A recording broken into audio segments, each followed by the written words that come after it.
if you have a teenager at home, is your teenager ready to go into the quote unquote real world? Do you think they have the skills in place they need to be successful in this sometimes chaotic and crazy place that we call life?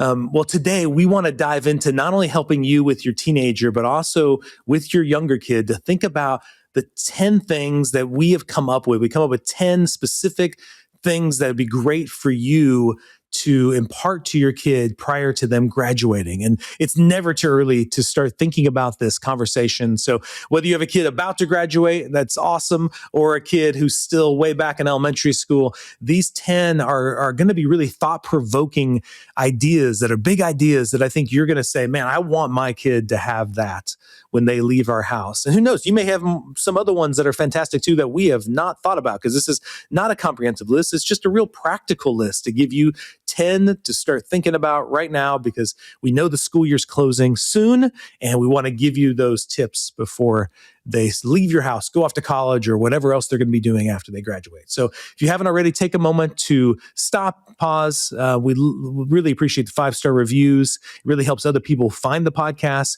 Also share this podcast with other friends you know who have teenagers who are, in high school or getting close to thinking about these ideas. It'd actually be great for your teenager to listen to this podcast with you. See what their thoughts are. Maybe we're missing something. Maybe there's something they wish they knew. And that might be really helpful in your conversation with them. So I know this episode will be very helpful to you. Prepare for that big life event that maybe some of us are excited about, some of us worried about or scared about or sad about, but it's going to help your kids be more prepared for it. So sit back today, have a great time, and enjoy the conversation. Welcome to the Art of Raising Humans. The Art of Raising Humans is a podcast designed to support, equip, and encourage parents on how to create long-lasting, deeply connected relationships with their kids that's free from fear and shame. Come join us on the journey.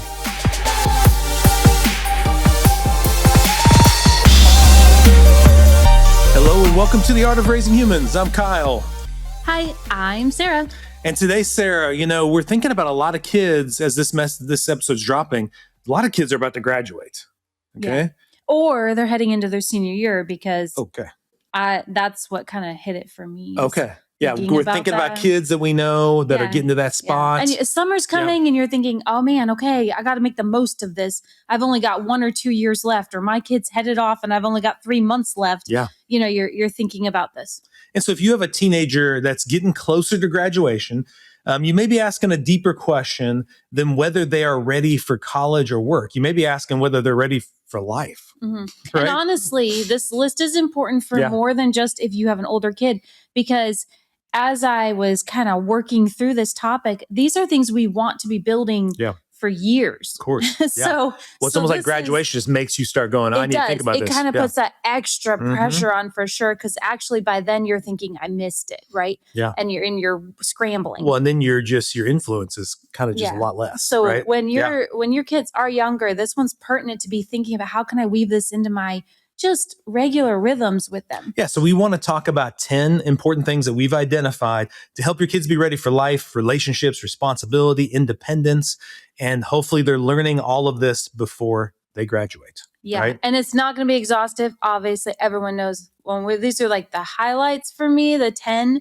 But I'm really curious how other parents think. Sure, what we'd they love to might hear. Add to it. Well, we're always loving that feedback. It's definitely not comprehensive, but it is going to have it's 10 kind of practical, emotional, and relational things that we hope our teens are learning before they do step into adulthood. It's not a pressure-filled checklist, but as a way to think about the kind of person that we are helping shape and the kind of relationship we want to keep building with them. And so you've heard Sarah and I talk about this in the last week's episode about finishing the school year. And again, we want to be intentional. We want to be very intentional about like when our kids are leaving. So like you were saying, if you've got younger kids, be thinking about this. What is it you're wanting? Is one of the things that you think is important in this list of 10? And if not, reach out to us and let us know. Okay. So let's start with number 1. Okay. I think this is a very, very, very good one. Is we want our kids to know you do not have to know your whole future right now.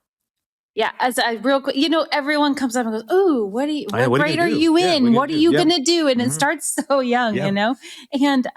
And there's a piece of it where you've got to be thinking about this because you want to get them into the right things. But man, I try to tell my kids often, it is let's have some ideas, let's have some plans, but it can shift. It can shift when you're 25, it can shift when you're 45. People change, people grow, and that's okay. You're just thinking, okay, this is what I'm moving into right now, but I don't have to have a perfect plan for the next 80 years. Yes, I know. And lots of kids will tell me when I'm counseling them, they feel that pressure. Yeah, it's and real. they think every other kid has it figured out. So there can be a lot of pressure that your teenager might be feeling to make every decision that makes every decision feel so permanent. Like if they make a wrong one, it's going to be a huge disaster. But we know that growth comes through experience. What I've done, Sarah, it's been fun, is sometimes have the parents share their journey, with me, and they realized their journey was kind of up and down, and it wasn't a straight line, right? And so it wasn't about certainty, which is what I think lots of parents are wanting, like certainty about their future, but it isn't. Unfortunately, it's just not. Their future isn't certain. It's going to happen through experience. Now, clarity that we're wanting to help the kid have usually comes from them just moving forward and taking the next step. But it's not about having it all figured out. And we want our teens to be able to move forward with courage and not panic. Yes. Because that's when they are going to make stupid decisions. So I think this is an important one. Yeah. So number one, you do not have to know your whole future right now. I'm thinking if you don't have a teen listening, you should have your teen listen to this because it'd be great. If you're a teen listening to this right now, you don't have to know your whole future right now. Okay. Number two, knowing how to ask for help is a strength. Yeah. Maturity includes knowing when you are overwhelmed and then asking for help from teachers and bosses and coaches and counselors, friends or parents. It's not weakness. And so self-advocacy really does matter if you want to become a successful adult. I am surprised by this. I'm surprised and not surprised at the same time. When that age, high school, early college, how hard it is to ask for help. Yeah. I think there's maybe so much pressure on being independent or knowing things. Self-reliance. Yeah. And sometimes they're willing to ask their friends. Yep. But even there's hesitation. Sure. But it's not only it's okay to ask for help. I want to add that let me teach you how to ask for help. Yeah. How do we figure out the people we should go to for help? How do we approach them? How do we get people to come alongside us? That's so important. We talk about community and all those things being so important. Yeah. And so I see this one. There's some training there. You don't just fall into knowing how to reach out for help. Yep. And I have to emphasize this a lot to teenagers, that independence does not mean doing everything alone. A lot of times people think, I want my kid to be independent. Some parents, I think, fall into that trap. Independence isn't you doing everything by yourself. It's actually you feeling capable to do things and to try new things, but you still are always going to need help. Yeah. Okay? And you got financial aid coming up. You've got college and what careers and classes and what teachers would be good. And there's so many opportunities to go, who can we reach out to assist us with this? Yeah. And that's actually what I think really smart people do, is they know how to obtain resources and they know how to network to then be able to get the help. And that kind of collaboration that happens and things. So all of that falls in this category. And I love that one. Yeah. So number two is knowing how to ask for help. Knowing how to ask for help is a strength. Number three, we want our kids to know you are responsible for your life, but you are not alone. So adulthood does bring ownership. It does bring more responsibility, but it should also include support, belonging, and connection. We want teens to learn both accountability and, this is kind of what I was alluding to in the last one, interdependence. Yes. So the ability to know that we're here for you. There's things that we as parents have that we can help you with, or that other person, the other friend could help you with, or that teacher could help you with, that we are in these interdependent communities where we're all there to help support one another to succeed. Yeah. And you got these teenagers, these people, they may be, you have one that's hesitant. You may have one that's out the door already and you're like, whoa, slow down. But no matter where they're at, you can still send them the message that they belong. Yeah. Right. We're cheering for you. We are here. We're your big fan base. And just know you always belong. We always love you, want you. And that gives them that sort of that ability to believe in themselves to go, oh, okay, I can step out because I've got this landing base. I've got this place I can go back to when I feel shaky, when it's scary out there. And you're not truly alone, even when you're stepping out there. That little 2-year-old that looks back to make sure they haven't gotten too far from you. You're still doing that for your young adults. Yeah. And responsibility is important. We want our kids to know how to take responsibility, to be able to hold that weight of responsibility, but responsibility without relationship is crushing.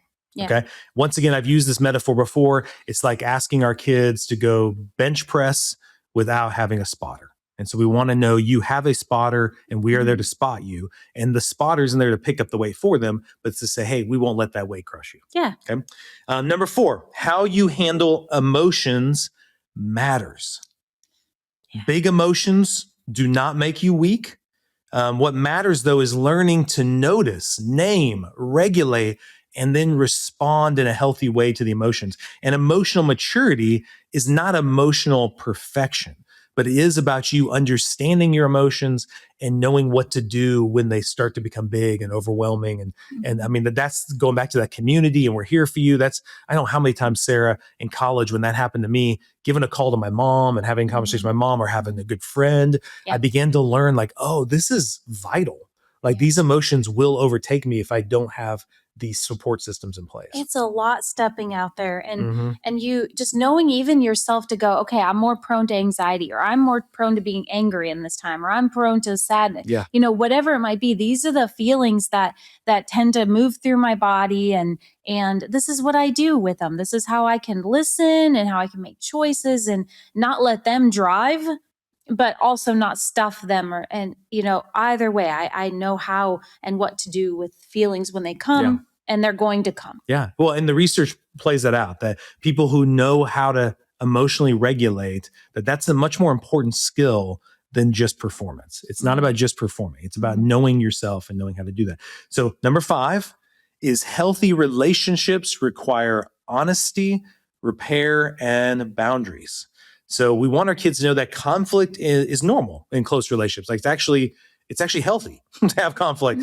Teens need to learn, though, how to speak honestly, but also learn how to apologize, how to repair, and how to set boundaries with other people, because that's also that's a part of being a healthy human being. Not everyone you run into is going to think, act, or love the same way you do.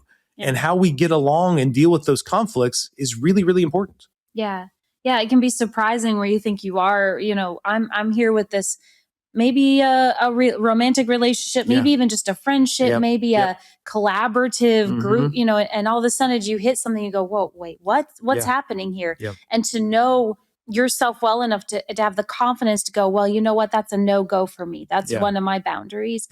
And to know how to do that well, and when to say yes, when to say no, what to do when conflict happens, and then especially what to do when I mess up. How do I repair that? How do I own it? Those are huge skills. Yes. So helpful that, so it's one where, obviously they're not going to master it. Yeah. It's just the laying that groundwork and helping that be a conversation. I'm thinking, Sarah, as you're saying that, I think a lot of parents listening to this are like, I don't know if I know how to do this, how to the honesty, repair, and boundary. It is a big one. And what I would encourage you is, I would say I didn't either to some extent when we had our kids. And that's where along the way, teaching it, learning it with them, and then by taking that and then teaching it to them, that's really helped me and Sarah get better at it as well. So see it as an opportunity, especially if you already have a teenager. Like, man, is it too late? No way. I would just be honest with them. I stink at this and I need help on this too. And there might be ways that they have already learned some of these already. And so it's really good to talk through that. Yeah. But we want to be thinking, though, I guess the big idea is that relationship skills matter as much or more than the academic or career skills. So that's why we're emphasizing this number 5 is we get so focused on what are their grades and what's the career things we're setting up. But like knowing how to do relationships, I'm sure everybody listening to this is nodding like that is very crucial to you having success in life. Yeah.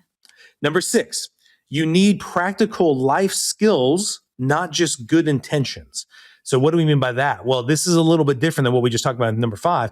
It's the skills of like managing money, keeping a calendar, getting to places on time and making sure you follow through with your commitments. So knowing how to make appointments, fill out forms, email, or maybe make a phone call. I know sometimes that Real freaks hard kids one. out. They're like, Completely. I'm going to make a phone call. I was just talking to a kid recently who was saying, man, growing up is so hard because he has to talk to all of these adults. And it's so weird to talk to them because he's just used to talking to other teenagers, right? So he's like, it's actually very stressful. But the ability to be able to do that, to engage adults, to email, to call them, and to just be able to handle your responsibilities, you got to be able to practice this stuff and get good at it because competence will build confidence.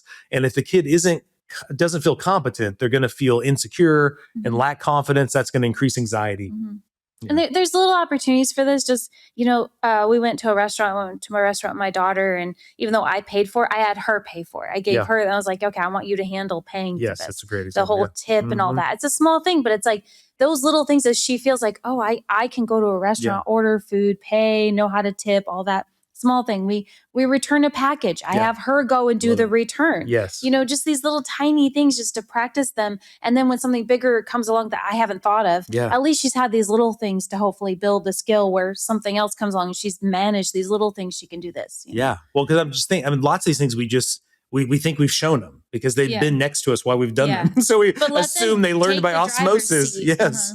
Yes. I'm even thinking as you're saying that, I'm sure, it's probably really nervous. There's a lot of anxiety when a kid first orders at a drive-through, or just something like that. I think we've shown our kids how to order on a mobile app, but even going up to a drive-through, driving the car up there, talking to the person, getting the order correct.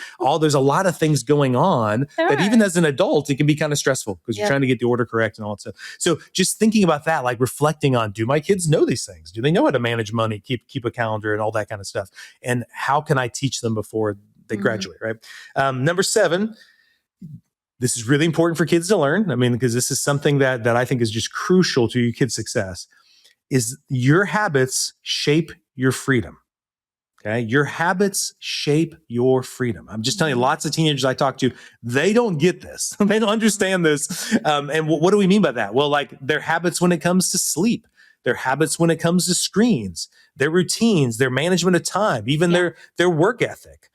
Freedom isn't the ability to do whatever you want, whenever you want to do it. Freedom is the result of having self-discipline and creating healthy habits because you're learning how to manage yourself. And so the goal here is self-leadership, self-control, self-discipline, not external control. Yeah, that's something that comes from inside of you. There's all kinds of spaces,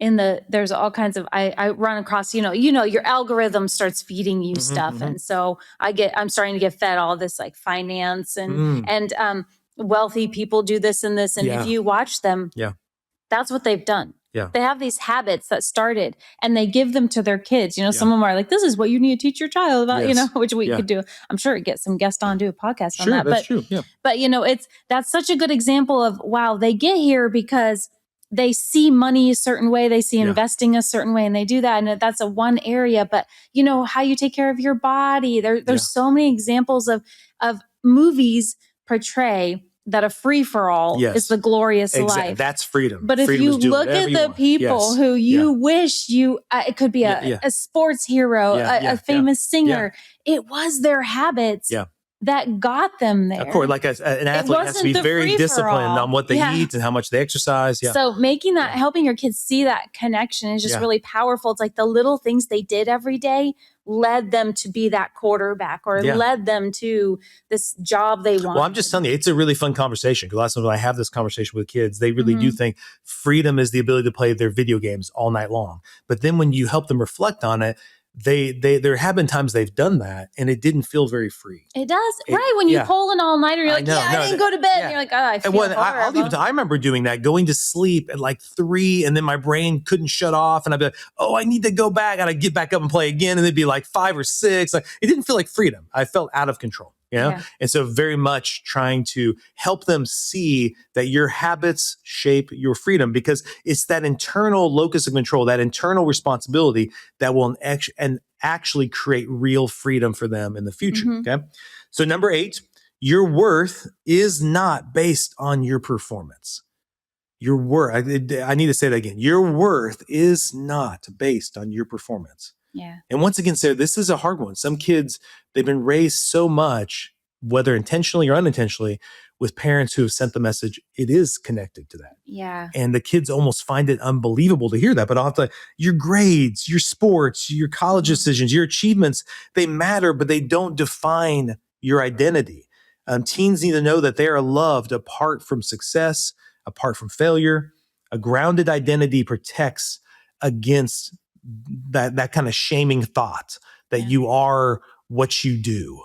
And I think we don't mean to, but we send that message to our kids. Coaches do, teachers do. By our reactions most of the time. Yeah. I don't think I think if we said that, every adult would be like, oh, yeah. But then we inadvertently keep sending that message to our kids. But it's also, I think, because we still believe it.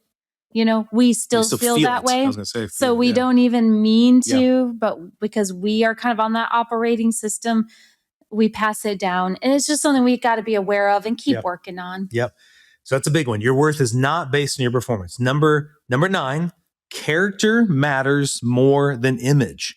Whew, that's hard. And in the Instagram, Snapchat, TikTok kind of world, it doesn't seem to be true. But social pressure can make teens perform a version of themselves they somehow need to feel like they need to be.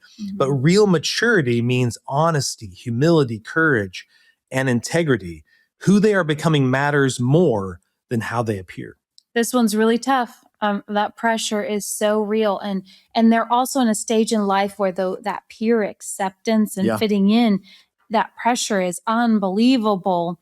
And so we need to do everything we can to keep sending this message to them because everything else is sending them a different message. And I think we need to do it because it is difficult because image may open doors.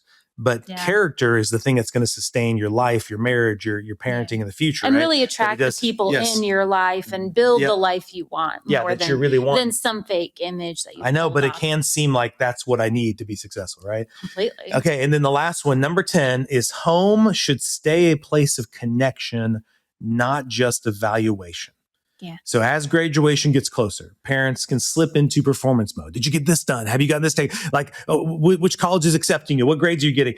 But teens still need guidance and relationship, not just your assessment. We want them to know they can come back. They can talk honestly and they can stay connected because graduation is not the end of parenting. It's just a transition into a new relationship. Yeah. I feel like that connection, that's your cornerstone.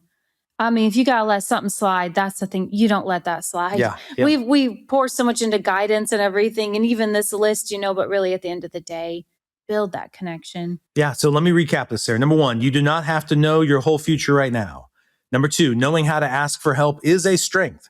Number 3, you are responsible for your life, but you are not alone. Number 4, how you handle emotions matters. Number 5, healthy relationships require honesty, repair, and boundaries. Number 6, you need practical life skills, not just good intentions. Number 7, your habits will shape your freedom.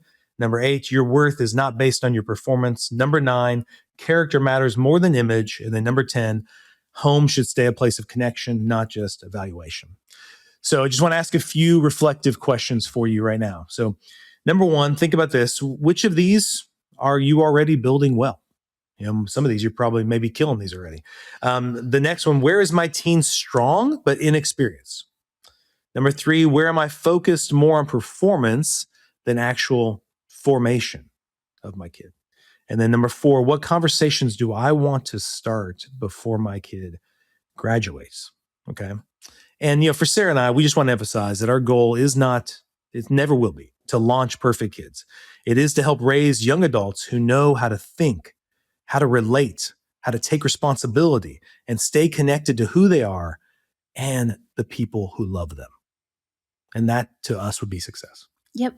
Right. So I hope if you want to take that as your kind of vision for success as well, we believe these 10 steps will help you get there. Right. And don't want you to ever think this is too late, even if your kid has graduated, or don't think this is too early. If your kid's in like 3rd grade, like take a moment. You put this in your head now, man. I know. Well, you want to. We were thinking about this when they were like, first born. We were like, when they leave this house, what do we want to model? What kind of humans do we want to be? How do we want to teach them? So all those questions are so helpful to you and whoever you're co-parenting with. But yeah, we really hope this kind of got your brain thinking about this, because it's going to happen before you know it. Yeah. It's going to be very quick. Yeah. So thank you so much for taking the time to listen today. And we'd love to hear your feedback if you have any more that you would add to this 10. And we hope you have a wonderful day. The Art of Raising Humans podcast should not be considered or used as counseling, but for educational purposes only.